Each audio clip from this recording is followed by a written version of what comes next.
Good morning. It's the 22nd of May and we're looking at Proverbs 22 this morning. And all week long so far, we've been reading a whole chapter of Proverbs. So much, so rich, but then seeing which of the verses that sort of emerge and speak into our lives.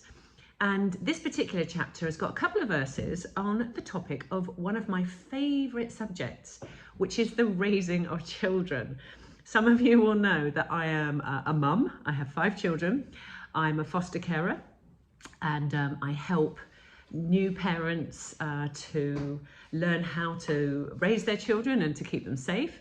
And also I'm a pastor, so I work with spiritual children as well, those who are early in their faith, and helping people to kind of hopefully to grow to healthy maturity. And that's what this is all about, the raising of children, whether it's spiritual children or actual chronological children. And these 2 verses both speak into this. So we're going to start off looking at verse 15, and it says, "Folly is bound up in the heart of a child, but the rod of discipline will drive it far away." Now, on a serious note, some Christians think that this gives them a reason to hit their children with objects. It doesn't.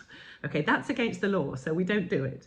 And it's not right to be cruel and punitive in that way.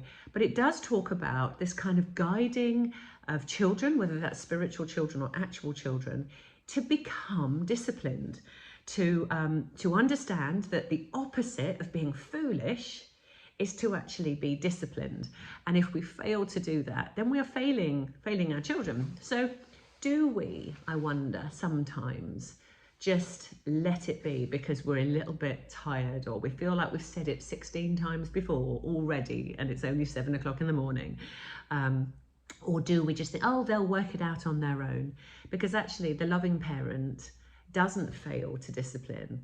And I'm not saying that in a way that is kind of, I don't know, like I know it all and I'm going to tell you. And I'm not talking about that. I'm talking about actually helping people to understand God's ways better.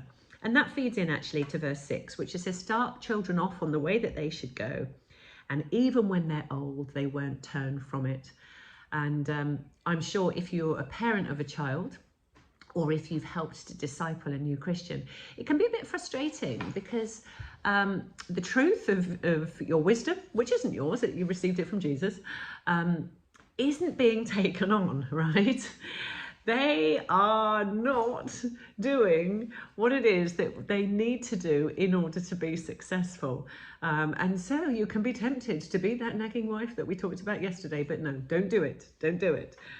Be pleasant, be winsome. I like that word. But also be patient. Understand that we start children off on the way that they should go. And when they are older, they won't depart from it. And this is a key to us keep on going. If we're expecting to see, I've told you to tidy your room once and therefore for the rest of your childhood, there's never a thing out of place. It's not going to happen, is it? But that discipline of, okay, we have an orderly life. This is important because tidy room, tidy mind. Or, we're going to eat sensibly. We're going to care for our bodies. Yeah, but I want to eat sweets and I want to give you sweets and I want you to be happy. But actually, I know what's good for you. So I'm going to teach you the way that you should go. And when you're older, you won't depart from it. So if you are a tired parent, or if you are a tired encourager of others in the way, take heart. When we teach people the way they should go, when they're older, they won't depart from it. I may not look 30, but I am 30 in the Lord. I gave my life to Jesus 30 years ago. And there was a time when I was a lot older than 22, chronologically, but I was an absolute baby in the faith. And I needed someone to tell me how to live. So I would say just keep going, keep trying. Don't give up. When they're older, they won't depart from it. Consider J.J. Bird, who I adore, and some of you will know him, and he's our son. But he was not a child that took on advice easily. But when he's older, he's making better choices, and I'm so proud of him. Love you, Jays. Okay.